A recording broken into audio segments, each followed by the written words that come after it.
Superstitious इसी तरह से फैलता है कि कोई भी कह देता है कि हाँ हम कर देंगे ब्लैक मैजिक, ये हो जाएगा, तेरा ऐसा कल्याण हो जाएगा, तेरा ये भला हो जाएगा। इस तरह की किसी भी बातों में आप मत आइए।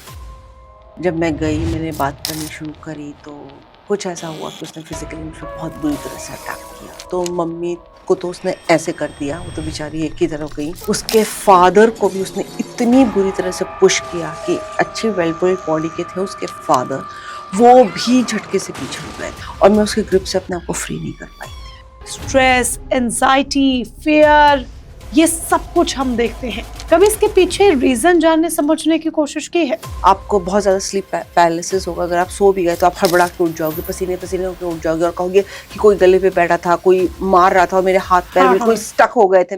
जो आपकी दिनचर्या है ना, जो आप पहले एनर्जेटिकली पूरा कर लेते थे, अगर आपकी साइकिल 14 घंटे जागने की थी या 15 घंटे जागकर अच्छे से काम करने की थी बिना थके, आप वो नहीं कर पाओगे। आपकी भूख कहीं ना कहीं बहुत बढ़ जाएगी या आपकी भूख बिल्कुल कम हो जाएगी। और अगर आप बहुत ज्यादा खा रहे हो तो आप प्लीज अपने आप से पूछो मैं कितने लोगों के लिए खा रहा हूँ। लकड़ी का फर्नीचर यूज करते थे, आजकल रॉट आयरन ज्यादा है, जो कि नहीं करना चाहिए, क्योंकि रॉट आयरन से या आयरन से, मेटल से एंटिटीज जल्दी से हुक ले लेती है, अपना पकड़ लेती हैं। वुडन से नहीं कर पाती है, क्योंकि एक तो वुडन एक नेचुरल कंपोनेंट है। बड़े बोल्ड लैंग्वेज में ओनरशिप लेते हुए अगर आप कहो कि मेरे घर में कोई बाहर की एंटिटी, कोई भी एंटर नहीं करेगी, कोई भी स्पिरिट नहीं आएगी, ट्रस्ट मी 50% तो आपने वहीं से सब कुछ रिलीज करा दिया। आप जो फर्नीचर यूज करते हैं, आप जो कपड़े पहनते हैं, ये सारे नॉन लिविंग थिंग्स हैं, लेकिन इसमें आपकी एनर्जी का फ्रेगमेंट अटक जाता है। कहूँगी इंट्यूशन एक बहुत ही प्योर फॉर्म होती है, जब आप एनर्जीज आपको आके नॉक करती हैं और आपको कुछ मैसेजेस दे रही होती है, जिसे हम अवेयरनेस भी कहते हैं और इंट्यूशन भी कहते हैं। इमेजिनेशन आपका कई बार दिमाग का खेल भी होता है। क्या कभी आपके साथ ऐसा हुआ है कि अचानक से आपको डर लगने लगे? एक कमरे में आप हैं और आपको डर लग रहा है, मानो जैसे कोई है जो आपको देख रहा है, या आपका बिहेवियर चेंज होने लग रहा है, या आपके आसपास कोई व्यक्ति है जिसका बिहेवियर अचानक से चेंज हो गया है। कई बार कुछ जगह ऐसी होती हैं जो बहुत हैवी फील कराती हैं। कई बार कुछ जगहों की एनर्जीज ऐसी होती है कि वहां जाकर ऐसा लगता है कि न जाने यहाँ ऐसी क्या चीज है जिसकी वजह से इतना भारीपन महसूस हो रहा है। स्ट्रेस, एंजाइटी, फियर, ये सब कुछ हम देखते हैं। कभी इसके पीछे रीजन जानने समझने की कोशिश की है? अगर आप ये कहेंगे कि हाँ स्पिरिट्स हमारे आसपास होती हैं, हमने सुना है, तो इससे परे भी एक रीजन है। इससे परे क्या रीजन है जो शायद आप सोच भी नहीं सकते, पर वो हकीकत का एक पार्ट है। क्योंकि लाइफ में कई बार कुछ एक्सपीरियंसेस ऐसे होते हैं जिनका एक्सप्लेनेशन शायद लॉजिक से भी परे होता है। आज उन्हीं एक्सपीरियंसेस की हम बात करेंगे। बात स्पिरिट्स की होगी, सोल्स की होगी, स्पिरिट अटैचमेंट की होगी एंड स्पिरिट रिमूवल की होगी। तो let's welcome one and only Varsha Sengar. नमस्कार मैम। नमस्ते मोनिका। आज हम स्पिरिट्स के बारे में बात करेंगे और पहले आपके साथ भी कई बार बात कर कर हम ये समझ चुके हैं कि हमारे आसपास स्पिरिट्स होती हैं, आत्माएं होती हैं। अब वो चाहे हमें कुछ ना कहें, लेकिन उनकी मौजूदगी होती है। अब सबसे पहले, क्या इस कमरे में कोई स्पिरिट है? मेरे पीछे ये आप ऐसे ही कहने के लिए कह रही हैं या to be very frank real? Real. तो वो क्या हम ये कहें कि हर कमरे में या हर जगह पर स्पिरिट होगी ही होगी? नहीं, कोई जरूरी नहीं है। ओके, ये जरूरी नहीं है। तो जो प्लेसेस काम है, जिनकी वाइब बहुत पॉजिटिव, बहुत अच्छी है, अब मुझे पहले बात, मेरा आपके पीछे बहुत ज्यादा ध्यान जा रहा है। जो प्लेसेस बहुत काम है, जिनकी वाइब अच्छी है, जैसे हम हमेशा यहाँ की वाइब के बारे में भी, स्टूडियो की वाइब के बारे में भी बात करते हैं, वहाँ भी स्पिरिट्स अवेलेबल होती हैं, उनकी मौजूदगी होती है? नहीं, जहाँ की पॉजिटिव वाइब्स होती हैं, जहाँ की अच्छी होती है, वहाँ पे ये लो फ्रीक्वेंसी एनर्जीज नहीं आती, जिन्हें हम स्पिरिट्स कहते हैं। और जो मैंने आपसे कहा कि मेरे पीछे है, वो रिलीज होना चाह रही है, क्योंकि मैं यहाँ बैठी हूँ, मैं रिलीज कराती हूँ स्पिरिट्स को। इसलिए वो है, जिसे मैंने कहा था कि अभी रुक जाओ, मैं जरा शूट कंप्लीट कर लूँ, उसके बाद मैं आपको रिलीज करा दूंगी। एक है, कोई डैमेज देने वाली नहीं है, परेशान करने वाली नहीं है, बस उसका ये है कि मुझे रिलीज करा दो, तो वो भी पेशेंटली है। कोई हबड़-दबड़ नहीं है, उसको कुछ नहीं है। उससे मैंने क्योंकि बात हो गई, कम्युनिकेट कर लिया कि मैं एक बार ये कर लूँगी तो मैं तुम्हें रिलीज़ करा दूँगी। ओके, तो यानी कि स्पिरिट्स खुद आती हैं कि हमें रिलीज़ होना है। हाँ, स्पिरिट्स कई बार आपके पास साइकिक जो होते हैं, जो मीडियम्स होते हैं, जो चैनलिंग करते हैं, उनके पास खुद आती हैं क्योंकि उन्हें पता होता है कि वो इन्हें रिलीज़ करा देंगी। अटक जाती हैं हुँ, मटेरियलिस्टिक वर्ल्ड में, कोई उनके हुँ, हुक्स होते हैं, इमोशनल हुक्स होते हैं कई बार। कुछ होता है उनका एक फीलिंग्स होती हैं, इमोशंस होते हैं कि वो अटक जाती हैं।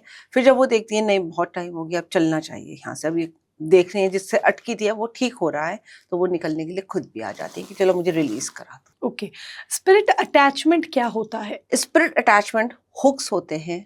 अगर आपके साथ कोई स्पिरिट अटैच्ड है, डेफिनेटली आपके कुछ हुक पॉइंट्स हैं। इमोशनल हो सकते हैं, मैटेरियलिस्टिक हो सकते हैं, वुंड्स भी हो सकते हैं, फिजिकल हुँ, वुंड्स जिसे हम कहते हैं, वो भी हो सकते हैं। ये आपके सारे के सारे डिफाइन करते हैं कि स्पिरिट्स आपके साथ अटैच हो जाती हैं। अगर आपका कोई हुक पॉइंट नहीं होगा, इसका मतलब आपकी ऑरिक बॉडी बहुत स्ट्रांग होगी, कोई आप वहाँ से लीकेज नहीं होगी एनर्जी की, तो स्पिरिट्स आपके साथ अटैच नहीं होंगी। ओके। तो ये जो हम सुनते हैं कि उस पर किसी आत्मा ने कब्ज़ा कर लिया है, हुँ, क्या हम इसको भी स्पिरिट अटैचमेंट ही कहेंगे? यस, अगर आप पोजेस्ड हैं, ऑफ कोर्स वो स्पिरिट अटैचमेंट है। कई बार स्पिरिट्स बहुत हल्की होती हैं, कई बार बहुत डैमेज देने वाली होती हैं। लेकिन मैं हुँ, फिर बताऊँगी उसी के साथ होंगी स्पिरिट अटैच जिनका ऑरा वीक होगा, जिनके हुक पॉइंट्स होंगे। हुक पॉइंट्स हुँ, कई बार आप पास्ट लाइफ से भी लेकर आते हैं मोनिका। लोगों हुँ, को जनरली ये नहीं पता होगा पर पास्ट लाइफ से भी लाते हैं हुक पॉइंट्स और प्रेज़ेंट लाइफ में भी इमोशनल डैमेज के साथ, फिज़िकल डैमेज के साथ, मेंटल डैमेज के साथ हुक हुँ, पॉइंट्स बन जाते हैं और स्पिरिट्स अटैच हो जाती हैं और पोजेस हो जाते हैं लोग। यहाँ पे लोगों को बहुत सरप्राइज होगा, कई बार आप इतने ज़्यादा मेंटली और फिजिकली वुंडेड होते हैं, इमोशनली वुंडेड होते हैं कि आपकी पूरी फिजिकल बॉडी एक पोर्टल बन जाती है। पोर्टल का मतलब होता है कि अनगिनत एंटिटीज आती हैं और जाती हैं और आप उनके लिए एक उनका घर हो जाते हो। मैंने ऐसे कितने केसेस पे काम किया है जो पोर्टल्स थे, बार-बार वो अपनी बॉडी में एंटिटीज़ अट्रैक्ट करते थे, एंटिटीज़ रहती थी, जाती थी, फिर वापस आ जाती थी क्योंकि उनकी बॉडी एक ओपन पोर्टल थी। इसका एक प्रोसेस होता है जो मैं करवाती हूँ और उसमें टाइम भी लगता है क्योंकि वो अपने इलेक्ट्रिक मैग्नेटिक इम्प्रिंट्स भी छोड़ देती हैं कई बार एंटिटीज़ और डेमन्स और फिर हमें वो बिल्कुल सेलुलर मेमोरी से रिलीज़ कराना होता है। ये एक बहुत ही स्ट्रॉन्ग प्रोसेस होता है, जो हम बहुत देखभाल करके करते हैं। पर ऐसे लोग बहुत फिज़िकली, मेंटली, इमोशनली बहुत वीक होते हुँ, हैं, बहुत ज़्यादा वीक होते हैं, सोचने-समझने की शक्ति नहीं होती है उनके ऊपर और वो अपना काम भी नहीं कर पाते हैं। बहुत हुँ, ज़्यादा थके रहते हैं, बहुत परेशान रहते हैं, अपने आप में ही उलझे रहते हैं। बहुत हुँ, स्टिंकिंग स्मेल उनके अंदर से आती है, फाउल स्मेल आती है, खाने-पीने में भी उन्हें उनका पेट कभी भरता ही नहीं है, बस खाते ही चले जाते हैं क्योंकि खा वो रहे हैं, लग एंटिटीज़ को रहा है। ये वाला सिस्टम ओके। होता है।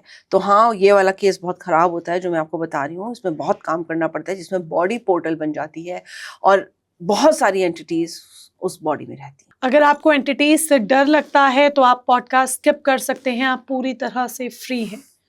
अगर आप एंटिटीज़ के बारे में बिना डरे सुनना चाहते हैं, जानना चाहते हैं, इस वर्ल्ड के बारे में जानना चाहते हैं, तो ये पॉडकास्ट आज आप एंड तक ज़रूर देखिएगा। हम ये देखते हैं कि उसका बिहेवियर अचानक से चेंज हो गया। किसी जगह पर गए और हम अक्सर कहते हैं कि उस जगह पर जाकर उस व्यक्ति का बिहेवियर अचानक चेंज हो गया। क्यों?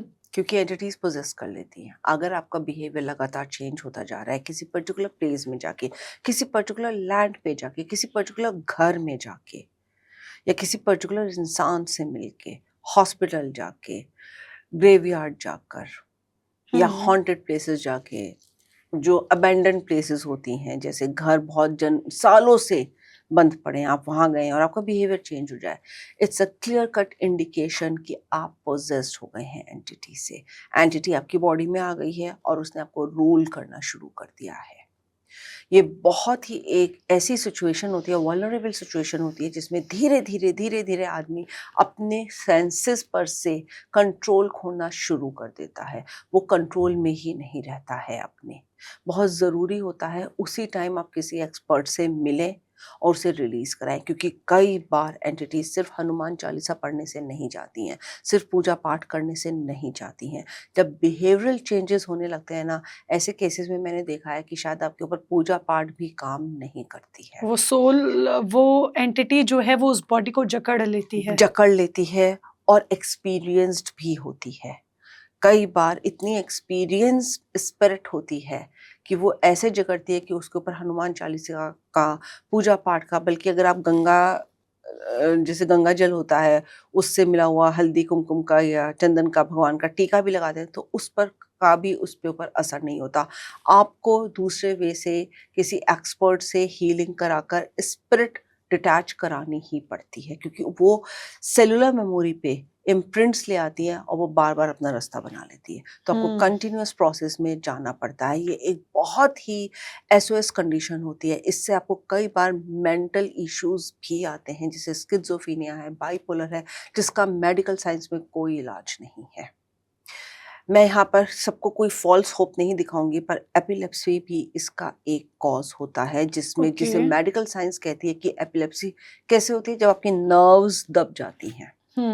लेकिन वो दब कैसे जाती हैं कभी कोई नहीं बता पाता। कई बार तो आप पास्ट लाइफ से इम्प्रिंट्स लेकर आते हैं कि आपका कोई चोट का निशान है, सर पे चोट लगने से आप मरे, तो आप वहां से वो इम्प्रिंट्स ला रहे हैं। और कई बार एंटिटी पोजेस्ड आप होते हैं तो भी आपको ये होता है, क्योंकि कई बार आपने देखा होगा कई लोग जन्म से एपिलेप्सी लेकर आते हैं, लेकिन किसी को एक पर्टिकुलर एज के बाद सीजर्स पड़ने लगते हैं, एपिलेप्सी हो जाती है। कैसे? क्योंकि हो सकता है वो एंटिटी पोजेस्ड हो। ओके। तो ये yes, this is a serious तो ये कंडीशन। और कैसे जिसमें हुआ? अगर एपिलेप्सी की आप बात कर रहे हैं और उसको एंटिटी पोजेस्ड से कनेक्ट कर रहे हैं कि ऐसा होता है, लोग नहीं मानते लेकिन हाँ होता है, तो ये कैसे हो गया? ये तो एक डिजीज है जो सडन बॉडी में हुआ या किसी रीजन से हुआ, फिजिकल रीजन से हुआ, बट उसको हम कैसे कनेक्ट कर सकते हैं कि इसका भी एंटिटीज का इसमें किसी तरह का कोई रोल है या ये एंटिटी से पोजेस्ड है? आप इसे कैसे कर सकते हैं? आप ये देखिए, जब मैं आपको बता रही हूँ, और मेडिकल साइंस इसको मानता है, क्योंकि अभी पीछे मैंने जब एक फाउंडेशन क्लास ली थी तो उसमें एक मेरी क्लाइंट थी जिसको एपिलेप्सी थी, और all of a sudden at the age of 42 से सीजर आया। वो अपनी फैमिली फंक्शन में थी और वो उसे सीजर आ गया।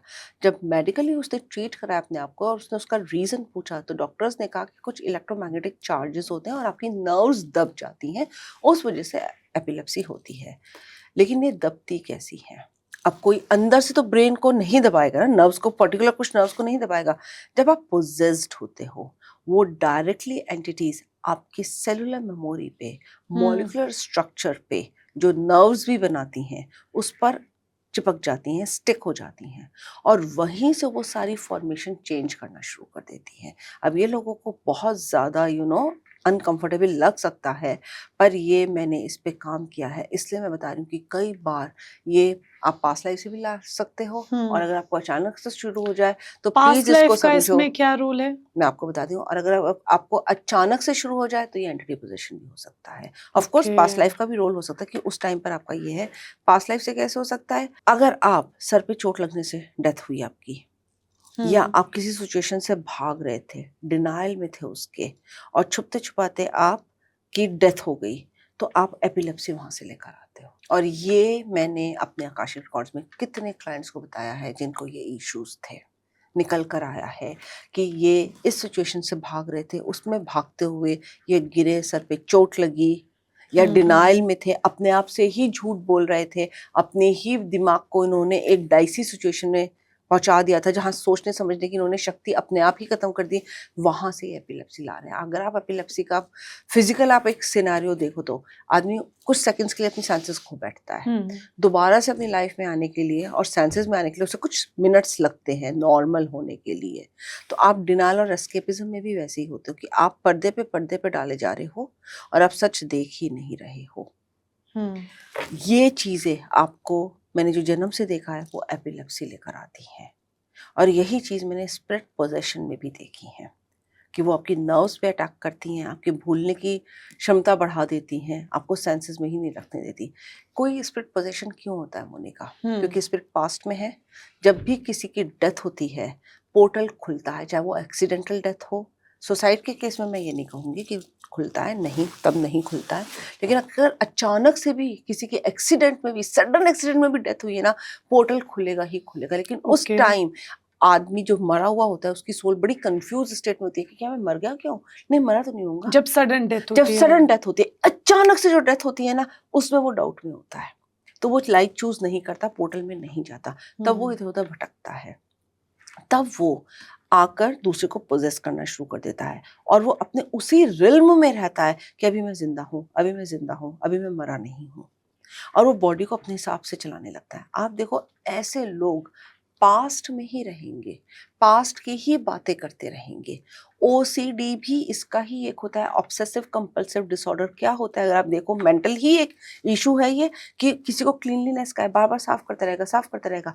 ऐसे लोगों से जब आप मेंटली बात करते हो ना, उनके थॉट्स निकलवाते हो कि आप क्या सोचते हो, कैसे है, जब हम कंसल्टेशन काउंसलिंग करते हैं ऐसे लोग की, वो एक ही पैटर्न और लूप में एक ही बात को सोचते चले जाएंगे, सोचते चले जाएंगे, सोचते चले जाएंगे। वो ही चीज उनमें ओसीडी लेकर आती है।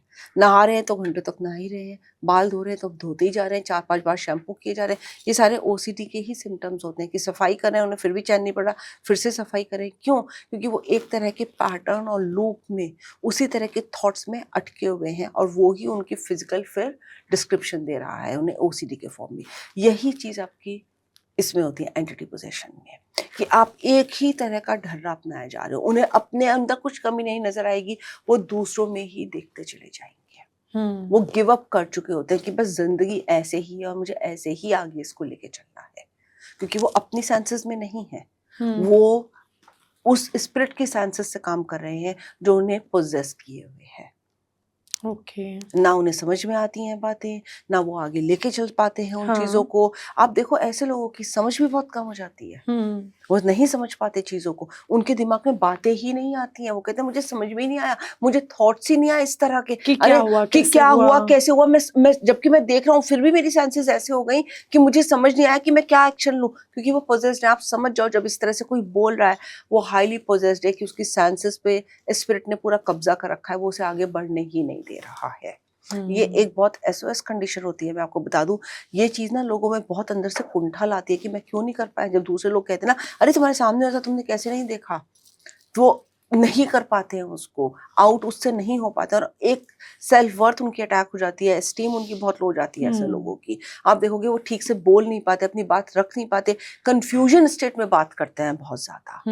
ये सारे साइंस अगर आप देखो ना कहीं वो पोजेस्ड होंगे, और वो सेंसेस में ही नहीं होंगे। और फिर अगर वो लंबे टाइम तक ऐसे पोजेस्ड रहते हैं, तो ऑफ कोर्स उनकी फिजिकल बॉडी वीक होती चली जाएगी, वो पोर्टल बन जाएंगे, उन्हें पता भी नहीं चलेगा कब वो पोर्टल बन गए।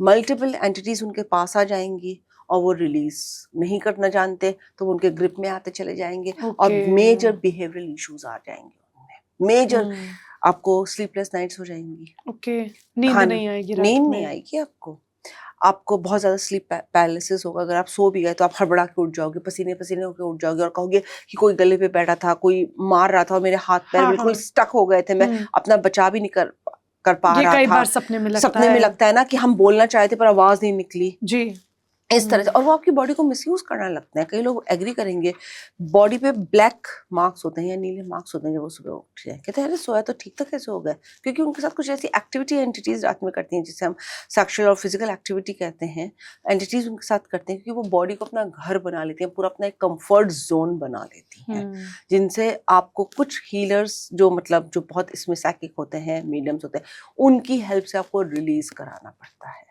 ये जो आपने अभी बात बताई ना कि निशान मिलते हैं, ये केस था, इवन मेरे नोन में ही ये केस था, टू बी वेरी फ्रैंक। उनके शरीर पे ना धीरे धीरे इस तरह के बैक में निशान आने शुरू हो गए। उनके घर में कुछ प्रॉपर्टी को लेकर केस चल रहा था, एंड उनके लेडी की बॉडी पे धीरे धीरे बैक में ये निशान नीले नीले से आने शुरू हो गए, एंड वो बहुत परेशान चल रहे थे, घर में बहुत क्लेश चल रहा था। तो अमूमन जो हम एस्ट्रोलॉजर्स पर जाते हैं, तो वो किसी एक अच्छे बड़े एस्ट्रोलॉजर के पास गए थे, तो उन्होंने यही बताया कि कोई आप पर कुछ कर रहा है, एंड आप प्रॉपर्टी डिवीजन में अपने प्रॉपर्टी के हिस्से के लालच में मत पड़ो। इस घर को अपना जो आपका रूम है, मतलब क्योंकि वो आप फर्स्ट फ्लोर पर रहते थे, तो आपका जो पोर्शन है उसको ताला लगाओ और इस शहर से चले जाओ, तभी तुम अपनी वाइफ की जान बचा पाओगे, वरना नहीं बचा पाओगे। उस समय हम लोगों को ये बातें बहुत अजीब लगी थी। किसी ने यकीन नहीं किया कि ये क्या चीज है, बट दिन बीतते गए और वो निशान गहरे होते गए, उनकी तबीयत बिगड़ने लग गई, क्योंकि उन्होंने कहा कि नहीं लेके जाओगे तो ये मर जाएगी, बचाना चाहते हो तो चल जाओ। एंड सीरियसली उन्होंने शहर बदला, वो निशान धीरे धीरे गायब होने लगे, तबीयत धीरे धीरे ठीक होने लगी। एंड आज तक उस बात को आई थिंक 12-13 साल हो गए हैं, वो घर में ऐसे ही उनके पोर्शन में ताला है, एंड वो लोग चाहते थे कि लोग यहाँ से चले जाए और वो चले गए, वो भी खुश हैं, एंड वो एज इट इज वहां पे भी चीजें ठीक हैं। तो क्या इसमें भी किसी तरह की एंटिटी का रोल था? ये डेफिनेटली आप जो केस बता रही हैं उसमें ब्लैक मैजिक किया गया था। ब्लैक मैजिक हमेशा एंटिटीज के थ्रू ही किया जाता है, लेकिन मैं फिर बता रही हूँ ये करने का प्रोसेस बहुत स्ट्रॉन्ग होता है, हर एक कोई इसको पर फिर नहीं वो कर सकता, दूसरी जगह जाके कैसे ठीक हो गए? क्योंकि वो उस डायमीटर से बाहर निकल आए। जब लोग ऐसा करवाते हैं ना तो उनका कोई सामान उनके पास होता है, और फिर वो वहां से जब एनर्जी शिफ्ट करते हैं तो वो सामान का भी इफेक्टिवनेस आउटग्रो हो जाती है। लैंड की एनर्जी आई, नई प्लेस की एनर्जी आई, तो अगर आपके पास पुराना कोई सामान है बिना, आपकी एनर्जी चेंज होगी लैंड और नई प्लेस में आके, नए हाँ, एनवायरनमेंट में आके, नए हाँ, क्लाइमेट में आके, हाँ। तो पास से आपके हुक्स खत्म होने लगे। अब अगर आपका पास्ट का कुछ उनके पास है भी, तो अब आपकी एनर्जी नहीं हो गई है, तो वो हुक उससे रिलीज हो गया आपका, तो वो अब इफेक्टिव नहीं रहेगा। तो ये बात सच है कि अगर ऐसा कुछ हो तो जगह बदल लेनी चाहिए, घर बदल लेना चाहिए, पुराना सामान उठा के निकाल देना चाहिए, क्योंकि आपके पुराने सामान से भी हुक्स होते हैं। जब आप वो एनर्जी फ्रेगमेंट्स रिलीज कर देते हैं ना, तो वो एनर्जी आपकी चेंज हो जाती है और आप वहां से अपने आप को बिल्कुल नया बना लेते हैं, तो एंटिटीज भी रिलीज होनी शुरू हो जाती है। वो पास्ट हुक पॉइंट्स के साथ ही आपके साथ अटैच रहेंगे, अगर आपने वो रिलीज कर दिया तो वो हट जाएगी। आप एंटिटीज और लैंड और एनर्जीज की जब बात कर रही हैं, कई बार लोग घर बदलते हैं, शिफ्ट करते हैं, लेकिन क्योंकि पुराने घर से उनको काफी यादें होती हैं, तो उस जगह का जो टूटा फूटा सामान भी होता है ना, स्टोरेज का, जो हम स्टोर रूम में ऐसे ही बस रख देते हैं और याद के लिए, वो भी साथ लेकर आते हैं और उस नए घर के स्टोर रूम में भी रख देते हैं, घर के किसी कोने में रख देते हैं कि नहीं इसे हम फेंकेंगे नहीं। क्या ये भी उस घर की नेगेटिव पुरानी एनर्जीज को साथ लेकर आया और अब उन्होंने नया घर, नई लैंड ली, लेकिन वहां पर एनर्जीज को रिवाइव नहीं करने देगा? लोगों को बहुत सरप्राइज होगा, पर ये सच है। आप जो भी सामान यूज कर रहे हैं, आपके एनवायरनमेंट की एनर्जीज उसमें स्टक हो जाती हैं। अगर आप पुराना सामान टूटा फूटा, लोगों को बड़े प्यार होता है, बचपन के कपड़े हैं, पुराने कपड़े हैं, कभी तो हम इसमें फिट इन हो जाएंगे, या ये मेरी दादा के टाइम की कुर्सी है, ये पलंग है, ये गद्दा है, फेंकते ही नहीं है लोग। क्रॉकरी टूटी फूटी भी रखे रहेंगे या पुरानी प्लेट्स भी रखे रहेंगे जिसका कोई यूज नहीं है। वो सब पुरानी एनर्जीज स्टक किए हुए होते हैं अपने अंदर, उन्हें टाइमली थ्रो कर देना चाहिए। अगर आप थ्रो करते हो तभी आपको क्लैरिटी आती है। कई लोगों में लाइफ में क्लैरिटी ही नहीं होती, फोकस ही नहीं होती। ऐसे लोगों की जब मैं हाउस क्लींजिंग करने के लिए जाती हूँ ना, मैं उनसे, आप बिलीव नहीं करोगे मोनिका, भर भर के बैग्स क्लीन करवाती हूँ कि प्लीज यहाँ से सब कुछ निकालो। बच्चे आउटग्रो कर गए, उनका पालना तक पड़ा हुआ है घर में। क्यों? क्योंकि हमारे बच्चे इसमें पले थे, हाँ। तो हमें बड़ा लाड है इससे, हम इसे कैसे फेंक दें, हमारे इमोशंस अटैच्ड हैं। आप समझ नहीं रहे हो, अपने पास्ट की एनर्जी सारी स्टक कर रखी हैं, आपने नई एनर्जीज का आने का तो कोई दरवाजा खोल ही नहीं रखा। और ये तो हर घर में होता है कि अपने बच्चे की हर एक चीज हर कोई संभाल के रखता है। लाइक मेरा बेबी 2 साल का है, लेकिन from the very first day जो उसने सबसे पहला कपड़ा पहना, तब से लेके अब 2 साल तक की एक एक चीज मैंने संभाली हुई है। हर एक कपड़ा, इवन नैपीज, जो क्लॉथ नैपीज होती हैं, खिलौने, जो गाड़ी वाड़ी वो नहीं चलाता, टूट गई वो भी, तो हम तो हमेशा माएँ संभालती हैं अपने बच्चों का सामान, ये याद है। देखिए, एक तो रिचुअल होता है कि जो बच्चा पहली बार जो कपड़े पहनता है, हाँ, वो उसको संभाल के जाता है। रखने चाहिए और उसको तिजोरी में रखना चाहिए। हाँ। क्योंकि बच्चा एक बहुत पॉजिटिव एनर्जी के साथ आता है, तो जो पहला कपड़ा उसने पहना होता है वो एक बहुत पायस माना जाता है, उसे हम लोग रखते हैं। और उसकी एनर्जी, मैं अभी आपको उसका रीजन बता रही हूँ ना, क्योंकि वो बहुत पायस एनर्जी के साथ बाहर निकला है, अभी वो बिल्कुल प्योर है। तो जो उसने पहला पहना वो एक सेक्रेट की तरह आपने उठा के अपनी तिजोरी में रख लिया, और उससे मैंने देखा है, जो मेरा भी पर्सनल एक्सपीरियंस रहा है, कि वो आपको धन धान्य में आगे लेकर जाता है, which is not a bad thing. लेकिन उसके बाद की चीजें आप सिर्फ इमोशनल होकर रख रहे हो, टूटी फूटी सामान है, उसके और कपड़े हैं। मैं तो दरिया दिली से बांटे थे, दरिया दिली से बांटे थे कि वो जो कार भी चलाता था, वो जो उसकी साइकिल भी थी, निकालो। अगर तुम पुराना नहीं निकालोगे तो आप कहीं ना कहीं उसमें स्टक रहोगे। और उसमें स्टक रहोगे तो आप आगे कैसे ग्रो कर पाओगे। और यही चीजें होती हैं जो आप जितना पुराने में रहोगे, आप पुराना अपने लाइफ से फिर रिलीज नहीं करा सकते, और यही एक डोरवे बन जाता है एंटिटीज के आने का, क्योंकि आप पास्ट की एनर्जीज में स्टक रहते हो बहुत ज्यादा।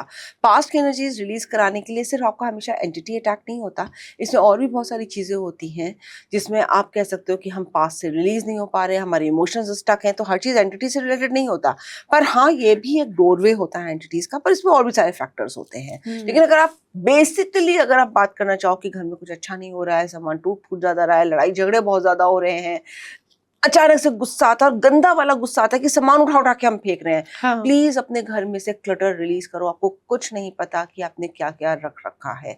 मैं आपको ये दावे से बता सकती हूँ कि आजकल जैसा हम लोग फैशनेबल फर्नीचर की तरफ जाते हैं तो रॉट आयरन पे जाते हैं हम लोग, और हमारे पूर्वज क्या होते थे, चौखट होती थी घर में, हाँ। वुडन की चौखट होती थी, हाँ। जिसे लांग कर आप जाते थे।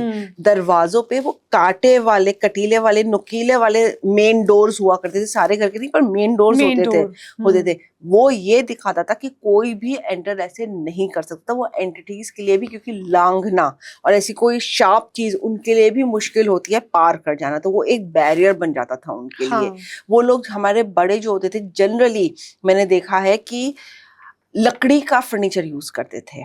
आजकल रॉट आयरन ज्यादा है, जो कि नहीं करना चाहिए, क्योंकि रॉट आयरन से या आयरन से, मेटल से एंटिटीज जल्दी से हुक ले लेती हैं, अपना पकड़ लेती हैं। वुडन से नहीं कर पाती हैं, क्योंकि एक तो वुडन एक नेचुरल कंपोनेंट है, नेचर का है, तो उससे नहीं अटैच हो पाती हैं एंटिटीज। तो प्लीज इस तरह की चीजें रखो। आजकल पालना भी तो लकड़ी का ही होता लकड़ी है, का होता और है, आपने मुझे पहले भी पालने का एक केस बताया हुआ है कि आप एक घर में गई थी, वहां पालना में एंटिटीज थी, बच्चे के पालने में। पालना भी तो लकड़ी का ही होता है। लकड़ी का होता है, लेकिन आप देखो तो कितना पुराना रखा आ रहा है। कैसी कैसी हाउस की भी तो अपनी एनर्जीज होती है, जहाँ पे बहुत लड़ाई झगड़े होते हैं, वहाँ पे बहुत लो डेंसिटी की एनर्जीज होती हैं, और लोग बड़ी, और उसमें अटक जाती हैं एंटिटीज। और वहां से भी अगर आप बहुत पुराना रखोगे, चाहे वो पालना हो, चाहे और किसी भी तरह का फर्नीचर हो, बेड्स हो, कुछ हो, वो उसके पोजेशन में आ जाती हैं।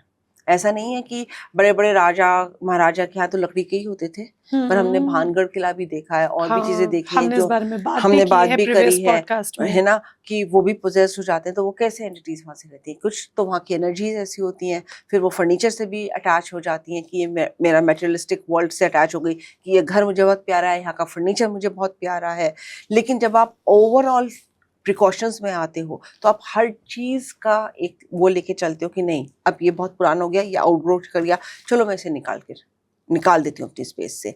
मैंने, आप बिल्कुल सही कह रहे हो, मैंने एक केस देखा था जिसमें 2 एंटिटीज थी, एक बच्चे की एंटिटी, एक माँ की थी, जो माँ उसे झुला रही है, और वो सारा मैंने निकलवाया था, मंदिर में डोनेट करवाया था, किसी इंसान को भी नहीं करवाया था कि जाओ इसे मंदिर में देकर आओ, आप वहाँ पे भगवान देख लेगा इसका क्या करना है। लेकिन उससे पहले मैंने उसे पूरा क्लिंस किया था, ऐसे नहीं किया था मैंने। हम पूरा उस एनर्जीज को, अगर मैं हाउस भी पोजेस देखती हूँ, लैंड पोजेस देखती हूँ, मैं पूरी उसकी क्लिनजिंग करती हूँ अच्छी तरह से, एंटिटीज से कम्युनिकेट करके पूछती हूँ कि क्यों अटके हो यहाँ पे, क्या रीजन है, कैसे तुम्हें रिलीज करा रही हूँ, तो अब जाओ यहाँ से, अपने लिए नई लाइफ चूज करो, यहाँ पर तुम बंद गए हो मेटेरियलिस्टिक वर्ल्ड से। हम माने ना माने, कोई भी एंटिटी अगर यहाँ पे स्टक है तो वो मेटेरियलिस्टिक वर्ल्ड से, रिश्तों से जुड़ी हुई है, खिंचाव फील कर रही है, वहां से रिलीज नहीं हो पा रही है, इसलिए वो अटकी हुई है यहाँ पे। और इसे स्पिरिट अटैचमेंट कहते हैं। इसे ही स्पिरिट अटैचमेंट कहते हैं, हुक्स के थ्रू। वो जरूरी नहीं है कि किसी बॉडी से स्पिरिट अटैच हो जाए, वो किसी अदर नॉन लिविंग थिंग से भी अटैच हो सकती है। कपड़ों से, साड़ियों से। तभी आप अगर कोई कपड़े देखो और इसमें पापा की खुशबू आ रही है, हाँ, होता है ना कई बार, साड़ियों में से, ज्वेलरी में से। अब कोई ज्वेलरी तो फेंकेगा नहीं, तो उसे सन में रख दो, 1-1.5 साल तक उसे मत यूज करो, तो वो एनर्जीज रिलीज होने लगती है। और मेंटली इमोशनली बोलो, इंटेंशन दो कि यहाँ से सारी जो ये मेरी सास की एनर्जीज थी, जिससे भी आपको मिली, माँ से मिली, कहीं से भी मिली, सारी एनर्जीज रिलीज हो जाए, उनके जाने के बाद में इसे यूज करो। पर जब कोई व्यक्ति मरता है, किसी की मृत्यु होती है, तो बड़े मजे से उसके सारे कपड़े हम दान कर देते हैं, सब कुछ दे देते हैं, उसका सारा सामान दे देते हैं, लेकिन सारा सोना गहना तो अपने पास रख लेते हैं। वो भी तो नॉन लिविंग है, एंड उसमें भी तो एनर्जीज हैं। एब्सोल्युटली, तभी तो मैं कह रही हूँ 1-1.5 साल तक उसे यूज मत करो, इंटेंशन डालो कि सारी उसकी जो एनर्जीज हैं वो चली जाए यहाँ से। ऐसे तो आप देखो कई साड़ियाँ होती हैं, मैं ही अपनी सास की साड़ियाँ कितनी सारी पहनती हूँ, दो वो अभी हैं इस फिजिकल फॉर्म में, पर अब वो साड़ियाँ नहीं पहनती, पर मैंने इंटेंशन डालकर पहले उनकी सारी साड़ियों में से उनकी एनर्जीज रिलीज कराई थी। कि सारी रिलीज हो जाए और फिर मैं इसे पहनूं तो उनका कोई इफेक्ट मेरे ऊपर ना आए। और जिन व्यक्ति, कई बार ऐसा होता है कि जैसे फादर की डेथ हो गई, बेटा उनके सारे कपड़े पहन रहा है इस याद में कि मेरे पापा की खुशबू इसमें है, और सबको नहीं पता होता कि हमें ये इंटेंशन डालना है कि उनकी एनर्जीज मेरे में ना आए, ये सारी चीजें। तो अब जो इन चीजों के लिए अवेयर ही नहीं है, तो क्या उनकी लाइफ के इम्प्रिंट्स, दैट मीन जिसकी डेथ हो गई, अब अभी जो पर्सन पहन रहा है वो सारे कपड़े उसकी लाइफ में भी आएंगे? इम्प्रिंट्स आते हैं, चाहे उस हद तक ना आए, क्योंकि उसकी भी अपनी एक फ्री चॉइस है, फ्री विल है, उसका भी एक लाइफ प्लान है जो पहन रहा है इस वक्त उसके कपड़े। लेकिन हाँ, इफेक्ट आता है अगर आप किसी डेड इंसान के ये इमोशंस के साथ पहन रहे हो कि ये मेरे पापा के कपड़े थे और मुझे बड़ा इनसे लगाव है, तो आपने हुक लगा लिया, हाँ, वो हुक आपके ऊपर असर करने लगेगा कि जैसे इम्प्रिंट्स वो जी कर गए हैं, आप भी वैसे वैसे आपकी लाइफ का करना शुरू करो दोगे। ये चीज़ मैंने भी 1-2 लोगों के साथ देखी है, फिर मैंने उनकी रिलीज कराए थे कि आप प्लीज़ उनके कपड़े पहनना बंद कर दीजिए, उनका सामान यूज़ करना बंद कर दीजिए, रिलीज कराइए इसको यहाँ से। स्पिरिट अटैचमेंट्स की जब हम बात करते हैं, और शुरुआत में हमने जब ब्लैक मैजिक की भी बात की थी, जब एक केस हमने डिस्कस किया, तो अगर कोई किसी के ऊपर जानबूझकर कुछ नेगेटिव करना चाहता है, क्योंकि ब्लैक मैजिक कोई आप पर करता है, तो क्या वो नॉन लिविंग थिंग्स के जरिए भी हो सकता है? बिल्कुल हो सकता है। जैसे आप जो फर्नीचर यूज करते हैं, आप जो कपड़े पहनते हैं, ये सारे नॉन लिविंग थिंग्स हैं, लेकिन इसमें आपकी एनर्जी का फ्रेगमेंट अटक जाता है।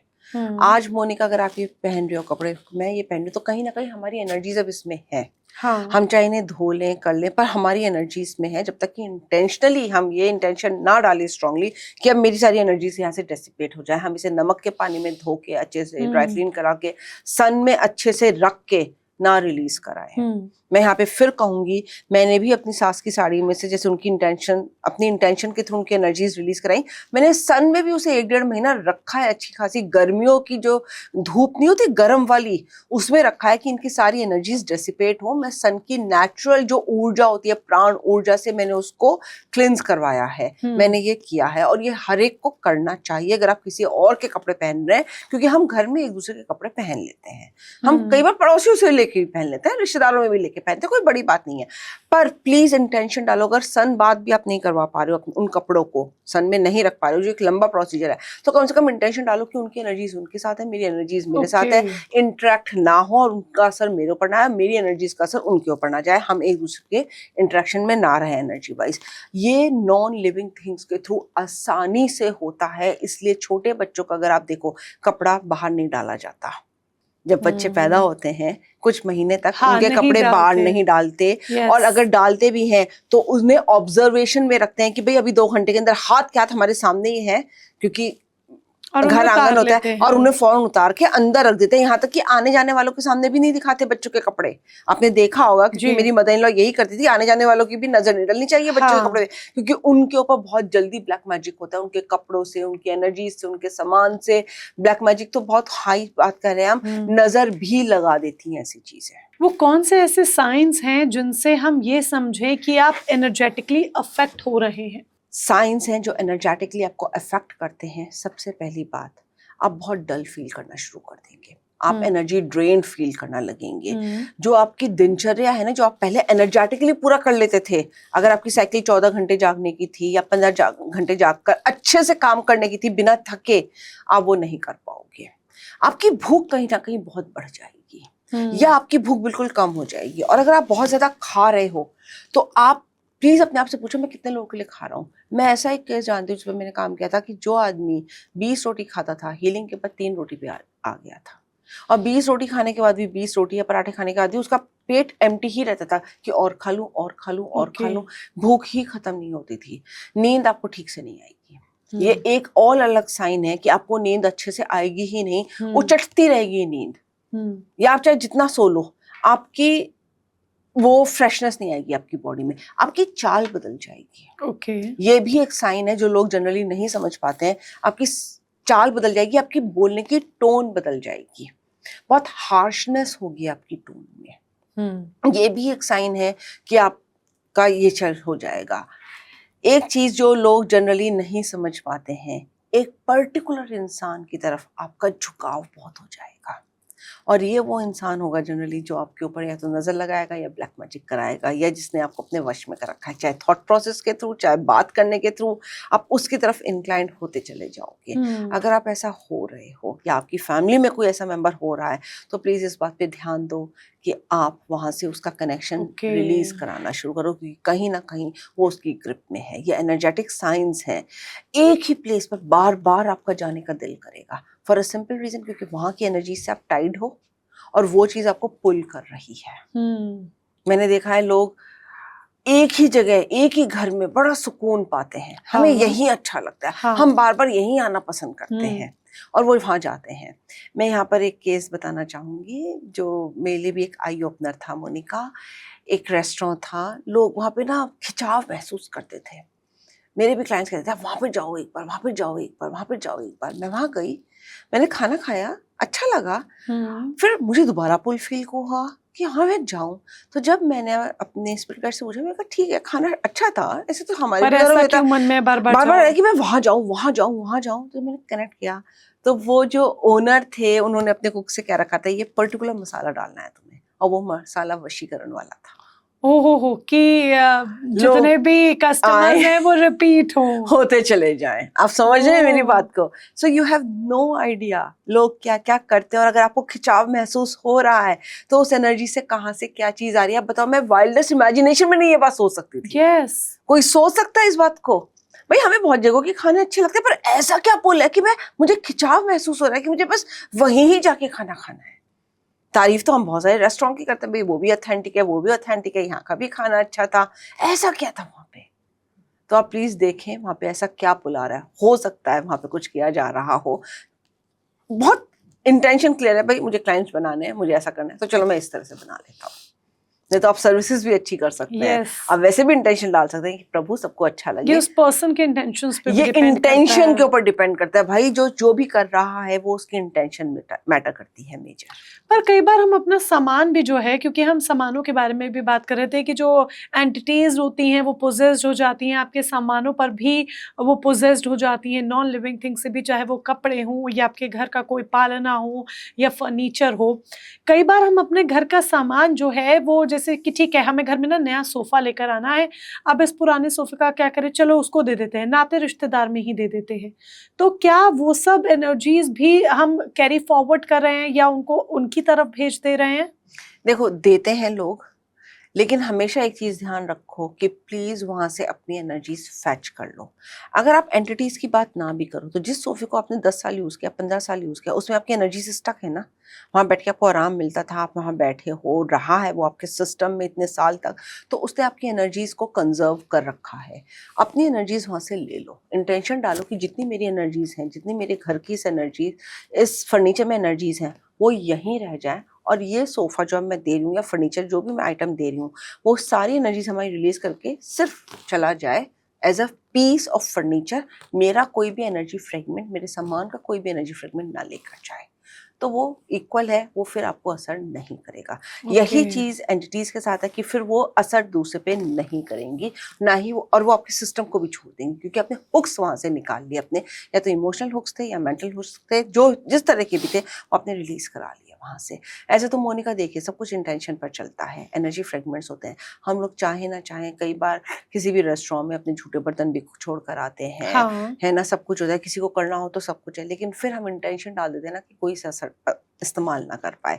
एनर्जी बहुत क्लियर कट एक एनर्जी पुट कर देते हैं कि कोई भी चीज इसका दुरुपयोग ना कर पाए, सब कुछ वहां से ले ले। जैसे मैंने ये बना रखा है, मैं जहां भी जाऊं अपने एनर्जी फ्रेगमेंट साथ लेके जाऊं यहाँ से, मुझे दोबारा ना आना पड़े, दोबारा मतलब वो मुझे रूल ना कर सके। मैं आऊं तो वो मेरी चॉइस है, एक नेक्स्ट मोमेंट पे एक बिल्कुल प्योर एनर्जी के साथ मैंने अपनी एक चॉइस बनाई है कि मैं आऊं तो एक प्योर इंटेंशन के साथ आऊं, लेकिन वो मुझे कोई बाइंड नहीं कर रही, मुझे पुल नहीं कर रही कि क्योंकि मेरा कुछ है यहाँ पे एनर्जी फ्रेगमेंट, तो मैं यहाँ पे दोबारा खिंचाव ना हो। आपने एक बात भी कही थी कि लोगों की जब पर्सनालिटी बदलने लगती है या किसी एंटिटी से वो पोजेस्ड है, उनमें चेंजेस आने शुरू होते हैं, तो वो रात को उठते भी हैं कई बार। पर रात में ऐसे 3 बजे उठना, 2:30 बजे, 3:30 बजे उठना, इससे लोग स्पिरिचुअलिटी के साथ भी कनेक्ट करने लगते हैं। तो कैसे हम वो डिफरेंस समझें? मैं आपको एक बात बता दूं, लोग इसे बहुत इसके ऊपर बोलते हैं और मैंने भी बहुत सारी रील्स और पॉडकास्ट में देखा है कि लोग इसे कहते हैं कि कोई एंटिटी आपको उठा रही है, कुछ कर रही है। देखो, अगर आपको बैंग दरवाजे पे फील होता है कि कोई आपका दरवाजा पीट रहा है, वो किसी भी टाइम पे हो सकता है आपका, तो और आपको कोई नहीं दिखाई दे रहा है, तो definitely there is an entity जो आपका ध्यान अपनी तरफ लाना चाह रही है या आपको प्रेजेंस अपनी दिखा रही है कि मैं हूँ। ओके। ये बात मैं मान रही हूँ। लेकिन अगर आपकी अचानक से आँख खुल जाए, कई बार तो हम नेचुरल कॉज के लिए भी उठते हैं ना रात में, हाँ। तो वो ठीक है, उठ गए। और कई बार लोग कहते हैं कि 3 बजे से ब्रह्म मुहूर्त स्टार्ट हो जाता है, कई लोग कहते हैं 3:30 बजे तक से ब्रह्म मुहूर्त स्टार्ट हो जाता है। एंजेलिक नंबर्स हम 333 कहते हैं, है ना? तो और कई लोग 7 बजे सो जाते हैं तो 2 बजे उठ जाते हैं या 3 बजे उठ जाते हैं और जाप करने शुरू कर देते हैं। तो ये आपके अपना भी माइंडसेट होता है कि आप उसको किस नज़र से देख रहे हो। स्पिरिचुअलिटी आपको ये नहीं कहती कि ज़रूरी है कि कोई एंटिटी ही उस टाइम आपको उठा रही हो, कोई एंटिटी ही आपसे बात कर रही हो। मैंने दिन में भी एंटिटीज़ रिलीज़ करी हैं। मैंने ऐसे घर से भी एंटिटीज़ रिलीज़ करी हैं मोनिका, जो बहुत ज़्यादा एयरी था, जिसमें सनलाइट अच्छी खासी आती थी, जो अच्छा वास्तु कंप्लायंट था। मैं फिर कह रही हूँ, यहाँ पे मेरा कोई पॉइंट ऑफ व्यू किसी चीज़ को नहीं है लेकर, लेकिन वहाँ पे मैंने अच्छे खासे पोर्टल्स बंद किए हैं, रिलीज कराए हैं, एंटिटीज और डायमंड्स रिलीज कराए हैं। तो इसका इन चीज़ों से कोई लेना देना नहीं होता। ये ऑरिक स्पेस होती है आपकी, कि आप उसे कितना स्ट्रॉन्ग रखते हो। जैसे इंसान की ऑरिक स्पेस होती है, वैसे ही हर लिविंग और नॉन लिविंग थिंग की ऑरिक स्पेस होती है। हर जानवर की होती है, पेड़ पौधे की होती है, घर की होती है, कमरों की होती है, फर्नीचर की होती है। मैंने ऐसे भी फर्नीचर्स देखे हैं, मैंने ऐसे भी शो पीसेस देखे हैं जो एंटिटी के पोजेस थे। फिर मैंने उन्हें क्लियर करके और कहा है कि अब ये इस घर में नहीं रहना चाहिए, आप इसे घर से हटा दीजिए। बड़े बोल्ड लैंग्वेज में ओनरशिप लेते हुए अगर आप कहो कि मेरे घर में कोई बाहर की एंटिटी कोई भी एंटर नहीं करेगी, कोई भी स्पिरिट नहीं आएगी, ट्रस्ट मी 50% तो आपने वहीं से सब कुछ रिलीज करा दिया। कोई घुसेगा ही नहीं। आप अपनी सारी जितने भी ओपनिंग्स हैं आपके घर पे, वहां खड़े होकर जब अथॉरिटी से बोलते हो ना, ये जगह मेरी है, मेरे घर वालों की है, मेरी एनर्जी इसमें है, कोई बाहर वाला इसमें नहीं आएगा, जिसे मैं उसे बिल्कुल परमिशन नहीं दे रही हूँ, ट्रस्ट में वो नहीं आएंगे। पर हाँ, ये चीज ब्लैक मैजिक के साथ नहीं चलती। ब्लैक मैजिक तब होता है जब आपने अपना ही कोई एनर्जी फ्रेगमेंट दे रखा हो। वहां से भी अगर आप अपने आप को रिलीज करा लेते हो with change of place, change of अपनी एनर्जी, चेंज ऑफ माइंडसेट, अपने आप को अपग्रेड कर लेते हो, तो वो आपके ऊपर असर नहीं करता है। तो ये आपको ध्यान देने की बहुत ज़्यादा ज़रूरत है। अच्छा, कई बार जब हम इमेजिन भी करते हैं कुछ चीज़ें, कई बार हमें लगता है वो हमें कोई देख रहा है, हमारी इमेजिनेशन होती है। कई बार होता है नहीं, कोई हमें देख रहा है, शायद एक इंट्यूशन होती है। तो इस इंट्यूशन और इमेजिनेशन में फ़र्क कैसे समझें? इमेजिनेशन, मैं कहूँगी इंट्यूशन एक बहुत ही प्योर फॉर्म होती है, जब आप एनर्जीज आपको आके नॉक करती हैं और आपको कुछ मैसेजेस दे रही होती है, जिसे हम अवेयरनेस भी कहते हैं और इंट्यूशन भी कहते हैं। इमेजिनेशन आपका कई बार दिमाग का खेल भी होता है और कई बार आपको चीज़ें दिखती भी हैं, लेकिन फिर आप अपनी रॉन्गनेस में जाते हो, यार मुझे लगा कि मैंने ऐसे ही देख लिया, पर सच में कोई चीज़ साया आपको पार करके चला गया, कोई चीज़ सच में आपके पीछे खड़ी थी, कोई था। जैसे मैंने पीछे मुड़ के थोड़ी देखा था जब आपने मुझसे पूछा था इस कमरे में कोई एंटिटी है क्या, पर मुझे आभास है कि है और मुझे उसे रिलीज कराना है। जैसे ही ये पॉडकास्ट खत्म होगा, मैं सबसे पहले काम करूंगी उसे रिलीज कराने का। इस पूरे पॉडकास्ट में मुझे गूज़बम्स आ रहे हैं, लेकिन इससे पहले हमने कई बार पॉडकास्ट किया है और कभी ऐसा नहीं हुआ। बट एंटिटीज़ के बारे में बात करते करते जैसे गूज़बम्स आ रहे हैं, क्या ये एनर्जी की वजह से है, या जैसे आपने शुरुआत में ही कह दिया कि आपके पीछे एक एंटिटी है, उस वजह से है एंड वो मेरे माइंड में आ गया है? मेरे ख्याल से एनर्जीज की वजह से नहीं, क्योंकि हमने बहुत सारे पॉडकास्ट हॉन्टेड और स्पिरिट्स पे किए हैं। क्योंकि आपने मुझसे पूछा, मैंने आपको बताया कि पीछे मेरी एंटिटी खड़ी है। हाँ। है एंटिटी खड़ी है, नहीं मतलब एंटिटी मेरे बैक में है, तो आपको वो हो रहा है, That goosebumps and आपको वो अनईजीनेस, एक डिफरेंट एनर्जी जो आप फील कर रहे हैं, कंफर्टेबल जोन में नहीं है, वो इसी वजह से है जो आपको heaviness. हाँ, जो आपको अनईज दे रही है, हेवीनेस। इससे पहले जब मुझे नहीं पता था, I was very okay with that. Absolutely, क्योंकि आपका माइंड आ गया, क्योंकि हमें डरना सिखाया गया कि एंटिटी से डरो, जो चीज़ तो नहीं दिखती है वो खतरनाक होगी, वो तुम्हें किसी तरह से डैमेज करेगी। And thanks to our Bollywood and Hollywood, जो बड़े एक हेवायर वे में, डरावने वे में, हॉरर वे में उन्हें हमारे सामने पोज करते हैं। पर मुझे डर नहीं लग रहा, हाँ, लेकिन still I am feeling heavy.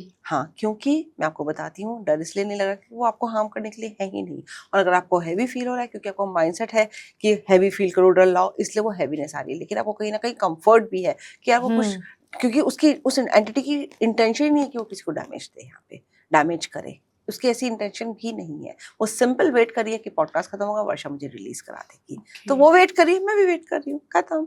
Ease में है हम लोग, और वो ईज आप में भी है, पर क्योंकि अब माइंड भी आ गया कि सिखाया गया है, कंडीशनिंग है कहीं ना कहीं, इसलिए वो हैवीनेस फील कर रहा है। ओके, आप एंटिटीज देख सकती हैं, आप आत्माओं से बात कर सकती हैं, आप आत्माओं को वापस उनको उनकी दुनिया में भेज सकती हैं। आपका अभी तक अपने पूरे लाइफ में, करियर में कई आत्माओं से सामना भी हुआ। आपकी लाइफ का सबसे ज्यादा शॉकिंग केस क्या रहा, जिस केस में आपने ये सोचा कि शायद आज तो मैं भी नहीं बचूंगी? हाँ, था, जिसने मुझ पे भी अटैक किया था, और उसके बाद मैंने तौबा कर ली थी कि ये काम मैं छोड़ दूंगी, पर शायद मैं डेस्टाइन थी, ऊपर वाले ने मुझे चुन रखा था। एंड एक यंग गर्ल थी, अटैक उसके ऊपर हो रहा था, और उसकी फैमिली ने जब मुझे कांटेक्ट किया था तो मुझे नहीं पता था सिवियरिटी इस केस की कि क्या होगी। जब मैं गई, मैंने बात करनी शुरू करी, तो कुछ ऐसा हुआ कि उसने फिजिकली मुझे बहुत बुरी तरह से अटैक किया। और जब उसके पेरेंट्स मुझे बचाने आए तो मम्मी को तो उसने ऐसे कर दिया, वो तो बेचारी एक ही तरफ गई। उसके फादर को भी उसने इतनी बुरी तरह से पुश किया कि अच्छी वेल बिल्ड बॉडी के थे उसके फादर, वो भी झटके से पीछे हो गए थे। मदर तो कुछ ज़्यादा पीछे जा गई, और मैं उसके ग्रिप से अपने आप को फ्री नहीं कर पाई थी। और मुझे लगा था कि शायद मैं नहीं अपने आप को बचा पाऊंगी, क्योंकि उसके घर वाले फिर डर गए थे, और उसमें पता नहीं कहाँ से इतनी ताकत आ गई थी, जबकि बहुत यंग गर्ल थी, ऐसी कोई बहुत ज़्यादा हेल्दी भी नहीं थी कि लगे कि वो ग्रिप में कर लेगी। उसके सामने तो मैं ज़्यादा हेल्दी थी, और वो मुझे इतनी ज़्यादा अपनी ग्रिप में ले चुकी थी कि मैं अपने आप को छुड़ा नहीं पा रही थी। और काफ़ी उसने मुझे फिजिकल डैमेज दिया था कि मैं बचा नहीं पा रही थी। और उसके फिर उसका भाई आया था, उसने लिटरली उसे ऐसे पुश किया था, और उसके नाखूनों से उसके हाथ पे ऐसे नोचा था। जब उसे फिजिकल मेजर पेन हुआ था, तब उसने अपने हाथ मेरी बॉडी पर से हटाए थे। वो केस एक मेरे लिए स्कैरी था। हाँ, उसने मुझे बहुत कुछ नए इंसाइट्स दिए थे, और फिर उसके बाद मैंने वो लिया था कि शायद मैं ये इस लाइन के लिए नहीं हूँ, ये तो मुझ पर ही अटैक हो गया था। लेकिन फिर कुछ करके और मैं आगे बढ़ती ही चली गई। मैंने अपने फियर पे काम किया, मैंने अपना तरीका बदला, मैंने दूसरी तरह से करना शुरू किया काम को। लेकिन हाँ, मैं इसमें आगे बढ़ती चली गई। लेकिन वो एक केस था जिसने मुझे बहुत कुछ सिखाया था कि आप शायद हर एंटिटी की स्पेस में अगर आप जा रहे हो तो आपको पहले उससे परमिशन लेनी चाहिए। इस चीज़ ने मुझे ये सिखाया था कि पहले परमिशन लो, फिर काम करो। उसके बाद से मैं परमिशन लेने लगी थी कि क्या मैं ये काम कर सकती हूँ, ये केस हैंडल कर सकती हूँ या नहीं। अगर मुझे ना आती है तो अब मैं वो केसेस हैंडल नहीं करती, चाहे वो कितना भी पेन में हो, चाहे वो मेरा अब तक कितना नियर एंड डियर हो। आप पेन की बात कर रहे हो, चाहे वो मेरा जितना नियर एंड डियर हो, चाहे मेरा अपना फैमिली मेंबर हो, मैं वो केस हाथ में नहीं लूंगी। जब तक सोल से परमिशन न मिल जब जाए। तक मुझे परमिशन नहीं मिलेगी, मैं नहीं लूंगी। इसने मुझे ये सिखाया था मोनिका। अब सोचो मुझे कितना मेजर अटैक हुआ होगा कि मैं खुद अपने क्राइसिस में आ गई थी, और मुझे सीख गई थी मैं कि हाथ नहीं लगाऊंगी मैं केसेस में जिसमें मुझे परमिशन नहीं मिलेगी। अगर कोई पोजेस्ड है तो स्पिरिट रिमूवल कैसे होता है? सो देयर आर प्रोसीजर्स, और इसमें टाइम लगता है। कोई ये बिल्कुल ना सोचे कि एकदम से हुआ और एकदम से हो जाएगा। इसे हम इस तरह से समझते हैं, हम जब कहीं एंटर करते हैं, जैसे हम कहीं घूमने गए हैं, एकदम से हम इंटीरियर्स में नहीं चले जाते। पहले हम उस बाउंड्री पे जाते हैं, फिर उसे क्रॉस करते हैं, फिर एक एक स्टेप बाय स्टेप हम आगे बढ़ के तब हम उसके डेप्थ्स में जाते हैं, अंदर तक जाते हैं। जैसे एक घर है, दरवाज़ा खुला, मेन डोर है, फिर आपका लिविंग एरिया आ गया या ड्राइंग रूम्स हो गए, फिर आप आगे जाओगे तो दूसरा रूम आएगा, फिर तीसरा रूम आएगा, अंदर जाके बिल्कुल गहराई में, डेप्थ में मास्टर बेडरूम आएगा। कोई भी एकदम से तो आपके मास्टर बेडरूम में नहीं जाएगा ना, पहले वो आएगा, दरवाजे से बात करेगा, फिर थोड़ा थोड़ा आपकी गैलरी में आएगा, पैसेज पे आएगा, तब जाके वो लिविंग रूम में जाएगा। फिर अगर आपकी इंटीमेसी होगी या आप उसे और जगह दोगे अपने घर में आने के लिए, तब जाके वो आपके एक एक कमरे के बाद वो आपके मेन मास्टर बेडरूम में जाएगा। यही चीज़ एंटिटीज करती हैं, एकदम से वो आपके स्पेस में एंटर नहीं कर सकती जब तक कि उन्हें हुक पॉइंट्स ना मिले। स्टार्टिंग में ही अगर आपको बिहेवियरल इश्यूज फील हो रहे हैं, सेंस हो रहे हैं, तो बहुत ज़रूरी है कि आप उसको पहचानो, उसके नियर एंड डियर वन पहचाने, उसके फैमिली मेम्बर्स पहचाने और वहीं से उसके ऊपर काम करना शुरू करते हैं। अगर आप उसे रिलीज कर देते हो तो एंटिटीज एकदम से निकल जाती हैं, मॉलिक्यूलर स्ट्रक्चर आप चेंज करने लगते हो, सेलुलर मेमोरीज के ऊपर आप काम करने लगते हो, तो वो दोबारा लौट के भी नहीं आती है। इसमें टाइम लगता है।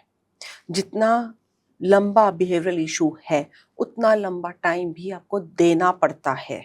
उतना नहीं तो उसका आधा या उससे एक चौथाई आपको देना ही पड़ेगा। अगर 10 साल लगे हैं तो कम से कम आपको 10 महीने तो देने पड़ेंगे उसे रिलीज ओह! करके ठीक करने में। कई केसेस में 4-5 महीने में भी हो जाता है। पर फिर इंटेंसिटी बहुत मैटर करती है कि कितनी इंटेंसिटी का है वो केस।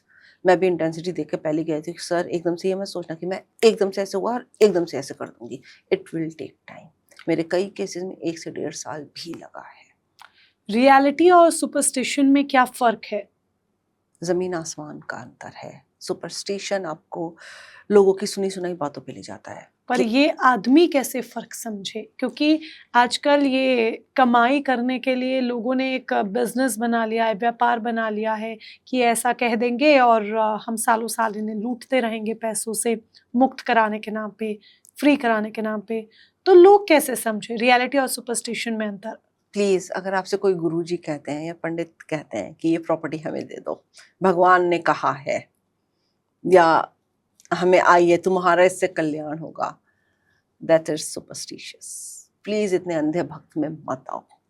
कितने हुँ, केसेस हुए मोनिका जिसमें बताया गया है और पता चला है बाद में कि लोग प्रसाद में वशीकरण विभूति कुछ ऐसे मिला के दे देते हैं कि वो उनके वश में आ जाते हैं लोग। हुँ, और अब लोग समझने लगे हैं ये चीज़। हुँ, आपको अगर किसी भी चीज़ से अपने आप को रिलीज़ करना है, फर्स्ट ऑफ ऑल सुपरस्टिशन क्या है जो हमारा बॉलीवुड, हॉलीवुड बहुत फैलाता है। एंटिटीज़ कभी ज़बरदस्ती किसी को डैमेज नहीं करती। जितना मैंने देखा है 99% या 95% वो किसी को डैमेज नहीं करती। वो रास्ता भूल गई हैं, भटक गई हैं, वो एक मोह में फँस गई थी। जब उनके जाने का टाइम आया, वो मोह में फँसी हुई थी, वो नहीं जा पाईं, लाइट नहीं चूज़ कर पाईं, तो उन्हें रास्ता दिखा दो, सिंपल। 5% या 1% होती है जो मेजर रिवेंज में होती हैं, जिन्हें गुस्सा होता है घर वालों के ऊपर, तो वो ज़रूर कुछ करती हैं। लेकिन जब वो आप शांत कर देते हो तो वो भी चली जाती हैं। हुँ, 1% मैं कहती हूँ 1% भी बहुत कम, क्योंकि बहुत ज़्यादा अच्छे तांत्रिक भी आजकल रहे नहीं हैं, जो हुँ, इंटेंसिटी वाला ब्लैक मैजिक आपके ऊपर कर सकें। लोग इस बात को समझें प्लीज़। हर एक कोई अगर कहता है ना कि हाँ, ब्लैक मैजिक से मैं तुम्हारा ये काम करा दूँगा, ये काम करा दूँगा, मैं मान ही नहीं सकती, क्योंकि अब उस इंटेंसिटी वाले ब्लैक मैजिक वाले नहीं रहे जो राजा महाराजाओं के टाइम में हुआ करते थे। हुँ, वो लोग यूज़ करते थे पावर्स, वो ऑथेंटिक वाले ब्लैक मैजिशियंस होते थे, अब नहीं रहे वो वाले। तो ऐसी बातों में आप ना आएँ। और वो एक बहुत गहराई के साथ करते हैं, जो आज की कुछ लोग कर भी सकते हैं, जो जैसे मैंने वेस्ट बंगाल में एक आध केस देखा है। हाँ, उस इंटेंसिटी का कामाख्या के आस-पास जो है, वहाँ पे लोग करते हैं, हुँ, होता है, हुँ, वो मैं मान सकती हुँ, हूँ। लेकिन और जगह अगर आप सोचो तो नहीं होता है। सुपरस्टिशियस इसी तरह से फैलता है कि कोई भी कह देता है कि हाँ, हम कर देंगे ब्लैक मैजिक, ये हो जाएगा, तेरा ऐसा कल्याण हो जाएगा, तेरा ये भला हो जाएगा। इस तरह की किसी भी बातों में आप मत आइए, क्योंकि वो ओके। आपको सिर्फ़ और सिर्फ़ अपने आप से अलग करता है। एक ऐसी वर्ल्ड में ले जाता है जहाँ पे आप सोचते हो हाँ, ज़िंदगी रोज़ी-रोज़ी हो जाएगी। हार्ड वर्क, अच्छा माइंडसेट ही एक चीज़ होती है जो आपको इन चीज़ों से निकालता है और अपने हुँ, डायरेक्शंस में लेके जाता है। हुँ, इस बात को आप प्लीज़ समझो। यहीं से ऐसे लोग आपको इमेजिनेशंस की दुनिया में ले जाते हैं। हुँ, आप खुद पोटेंट क्रिएटर हो, अपनी लाइफ को बहुत अच्छे से बनाने के लिए कोई स्पिरिट एंटिटी आपको इस तरह से नहीं करा सकती।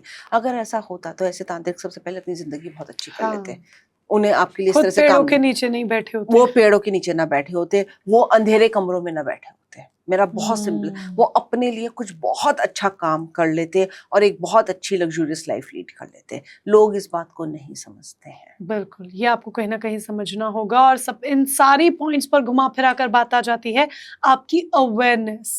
बहुत सिंपल वे में टाइम लगता है, क्योंकि कई एंटिटीज़ हमारी तरफ भी ऐसी आती हैं जो बहुत टाइम लेती हैं रिलीज़ करने में, क्योंकि कार्मिक होता है लोगों का। मैंने कहा ना, हुक पॉइंट्स होते हैं, लोगों के अटैच होते हैं, तो वो चीज़ आती है लोगों की।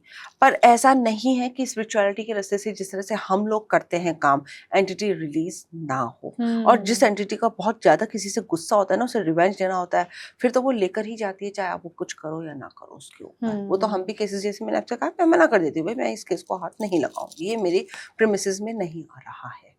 तो Yes. उसको हम हाथ नहीं लगाते हैं। लेकिन अगर आप इसमें सुपरस्टिशियस ले आओ कि ऐसा करवा दूंगी, मैं ये करा दूंगी, आप अपने आप से सिर्फ और स्टोरीज प्ले इसमें कर कहीं रहे ना हो। कहीं आई थिंक सोशल मीडिया का आजकल बहुत ज्यादा रोल हो गया है। मेजर रोल है। प्लीज ऐसी रील्स मत देखो, आप अपने दिमाग को और खराब ही कर रहे हो।